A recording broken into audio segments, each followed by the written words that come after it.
اعوذ باللہ من الشیطان الرجیم بسم اللہ الرحمن الرحیم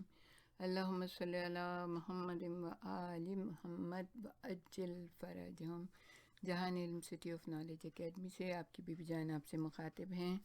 السلام علیکم ورحمۃ اللہ وبرکاتہ۔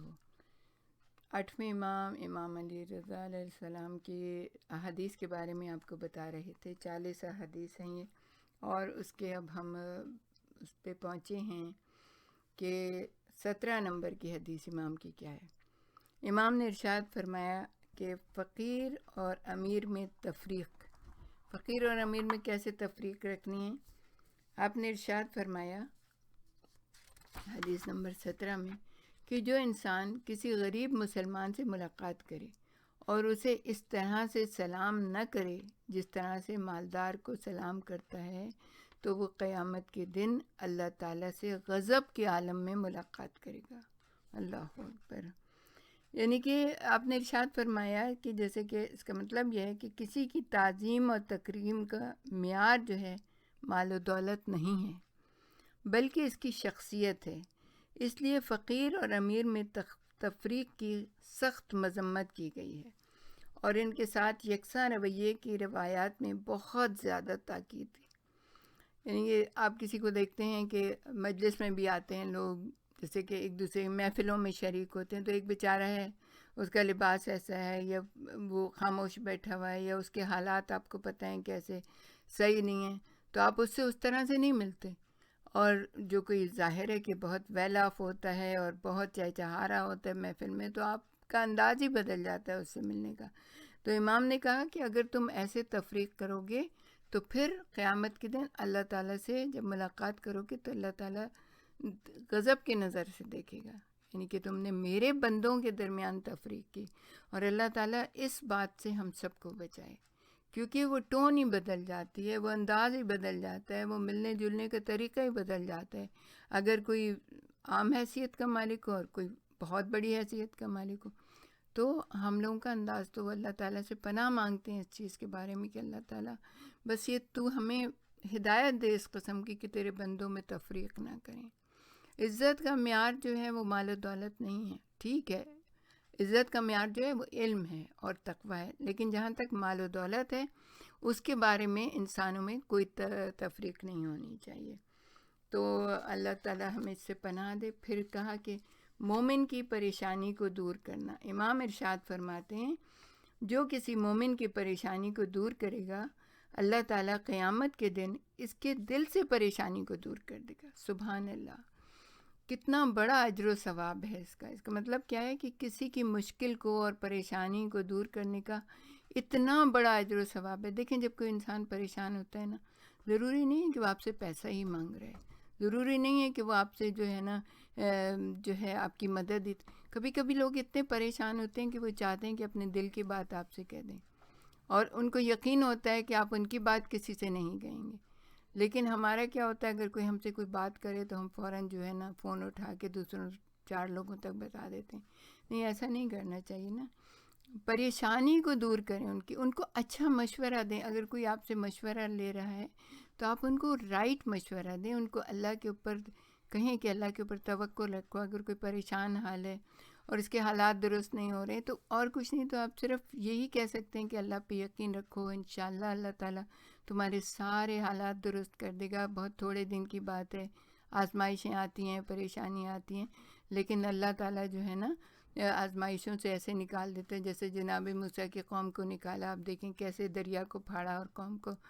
پہنچا دیے کہاں سے کہاں۔ تو ہر ایک کی پریشانیوں کو دور کرنے والا اس میں بہت بڑی طاقت ہے۔ تو اگر آپ اس طرح سے سمجھائیں گے نا تو دوسرا انسان جو ہے نا اس کا دل ٹھہر جائے گا، اس کی پریشانی دور ہوگی، اور اتنا اس کو اجر و ثواب ہے کہ جس کی انتہا ہی نہیں ہے۔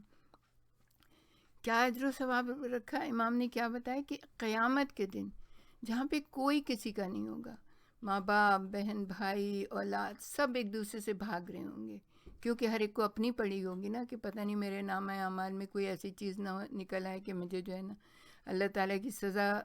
دیکھنی پڑے یا اس کو برداشت کرنا پڑے۔ تو ہر شخص ایک دوسرے سے بھاگ رہے، لیکن وہ شخص کہ جس نے کسی کی پریشانی کو دور کیا ہو، چاہے وہ مالی پریشانی ہے، چاہے وہ اخلاقی پریشانی ہے، چاہے وہ کسی ویسے ہی انسان پریشان ہے یا کوئی بیماری آ گئی ہے، جو بھی آزمائش آ گئی ہے، اگر کوئی اس کی پریشانی کو دور کرے گا پیسے سے، ہاتھ پیر کی خدمت سے یا زبانی کلامی کر کے، تو اللہ تعالیٰ قیامت کے دن اس کی پریشانی کو دور کرے گا، جو کہ بے انتہا پریشان کن دن ہوگا قیامت کے دن۔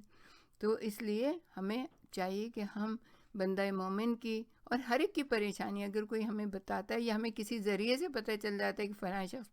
کو مدد کی ضرورت ہے پیسے سے یا بھی کسی بھی چیز سے، تو ہمیں چاہیے کہ ہم اس کی پریشانی دور کریں، امید رکھیں کہ روز قیامت پروردگار عالم ہماری پریشانی کو دور فرمائے گا۔ پھر امام نے حدیث نمبر 19 میں بتایا کہ آپ نے ارشاد فرمایا بے نیازی ہو یا نیاز مندی، میانہ روی سے کام لو۔ اس کا کیا مطلب ہے؟ اس کا مطلب یہ ہے کہ اعتدال پسندی اور میانہ روی بہت سے مسائل سے نجات دلاتی ہے۔ فقر میں یعنی غربت میں دوسروں کے سامنے ہاتھ پھیلانے سے روکتی ہے، اور ثروت اور آسائش میں نقصان اور زیاں سے بچاتی ہے۔ اور اس کے بارے میں تو امام علی علیہ السلام کی بھی ایک حدیث ہے، آپ کی سینگ ہے، کہ جس میں آپ نے کسی نے آپ سے پوچھا تھا کہ دنیا کے سب سے امیر ترین شخص کون ہے، تو آپ نے فرمایا کہ وہ قناعت پسند ہے، یعنی کہ اگر بہت زیادہ ہو تو بھی درمیانہ روی اختیار کرتا ہے، قناعت پسندی سے کام لیتے ہے، اور اگر کم ہو تو ظاہر ہے چونکہ اس کو عادت پڑی ہوئی ہوتی ہے، وہ قناعت سے کام لیتا ہے، تو اسے دوسروں کے سامنے ہاتھ نہیں پھیلانے پڑتے ہیں، اور یہ بہت سے مسائل کا حل ہے۔ یہ قناعت جو ہے نا، تو بہت سے مسائل کا حل کرتی ہے دونوں سائڈ میں، کہ اگر غربت آ جائے، پریشانی آ جائے تو بھی اس سے فائدہ ہوتا ہے، اور اگر انسان کے پاس بہت پیسہ ہو یا ہو تو اگر قناعت پسند ہو، میانہ روی سے چلے،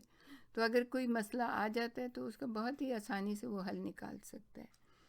اچھا، پھر ایک اور حدیث آپ کے سامنے پیش کرتے ہیں، 20 نمبر کی حدیث ہے کہ امام علیہ السلام نے ارشاد فرمایا کم ہو یا زیادہ نیکی کرتے رہو، کیونکہ اللہ تبارک و تعالیٰ قیامت کے دن کھجور کے ٹکڑے کو بھی اس قدر بڑا کر دے گا جیسے احد کا پہاڑ۔ سبحان اللہ، کتنی خوبصورت بات ہے کہ اگر کسی کے پاس کچھ بھی نہیں ہے دینے کو، لیکن کھجور کا آدھا ٹکڑا ہی ہے، تو وہ بھی اس کو دے، تاکہ وہ جو ہے نا پروردگار عالم سے یہ امید رکھے کہ یہ کھجور کا آدھا ٹکڑا ہی جو ہے نا، یہ کوہ احد کے برابر، اس کی نیکی اتنی زیادہ ہو جائے گی کہ اتنا بڑا پہاڑ بنا دے گا پروردگار عالم اس کو۔ کیونکہ نیکی جو ہے اللہ تعالیٰ نیکی کا وزن کرتا ہے، نیکی کا بھی وزن ہوگا، برائی کا بھی وزن ہوگا۔ اللہ تعالیٰ کے نزدیک جو غربت میں کسی کی مدد کر، یعنی خود وہ غریب ہو اور خود اس کے پاس اتنا ہی ہو، یعنی اپنے ہی کھانے بھر کو، لیکن وہ کسی کی مدد کر دے، تو پروردگار عالم اس کی اس نیکی کو بہت عظیم بنا کے، اور دیکھیں ہمارے سامنے تو کتنی مثالیں، ملائے کائنات کی کتنی بڑی مثال ہے کہ ایک ان کے پاس انار تھا، اور بی بی نے پہلی دفعہ فرمائش کی تھی، اور آپ نے وہ حذیفہ یمانی بری حالت میں، بیماری کی حالت میں سڑک کے کنارے لیٹے ہوئے تھے، نہ ان کے گھر میں کچھ کھانے کو تھا نہ، تو مولا ان کے پاس بیٹھ گئے، ان کو پوچھا اور ان سے باتیں کی، تو کہا کسی چیز کو دل چاہ رہا ہے، انہوں نے کہا انار، تو مولا نے کہا اچھا ٹھیک ہے، وہ انار کو آدھا کاٹا کہ آدھا بی بی کو کھلا دیں گے، آدھا جو ہے نا ان کو دے دیتے، دانہ دانہ کر کے کھلایا۔ پھر انہوں نے کہا اگر اور مل جاتا، تو مولا نے، میں سمجھتی ہوں کتنا بڑا دل تھا اور کتنی عظیم بات یہ تھی کہ جس نے پہلی فرمائش کی تھی، اور جناب فاطمہ الزہرا نے کبھی زندگی میں کوئی فرمائش نہیں کی، کیونکہ بابا نے کہہ دیا تھا کہ تم علی سے کوئی فرمائش نہ کرنا جس کو وہ تاب نہ لا سکیں، وہ یعنی کہ پورا نہ کر سکیں۔ وہ آدھا انار بھی ایک ایک کر کے کھلا دیا، اور پھر پروردگار عالم نے کس طرح سے آپ کے گھر میں ایک کے بدلے 10 نیکی ہوتی ہے، اور 10 انار بی بی کے پاس طبق میں پہنچ گئے، اور پھر اس انار کا میں کہتی ہوں اتنا وزن ہوگا قیامت کے دن کہ کوئی تصور بھی نہیں کر سکتا۔ تو نیکی کرتے رہیں، تھوڑی چھوٹی بڑی، یہ نہ سوچیں کہ اگر کسی نے مانگے ہیں $100، ہمارے پاس $10 ہیں دینے کے لیے حساب میں، تو ہم 10 ہی دے دیں، کوئی فرق نہیں پڑتا، لیکن منع نہ کریں کسی کو۔ تو ضروری ہے کہ نیکی کرو چاہے چھوٹی سی بھی ہو. امام علیہ السلام نے ارشاد فرمایا. تو ہمارے ساتھ ہی رہیے گا. ہم آپ کو امام کی اور بھی بہت ساری پیاری پیاری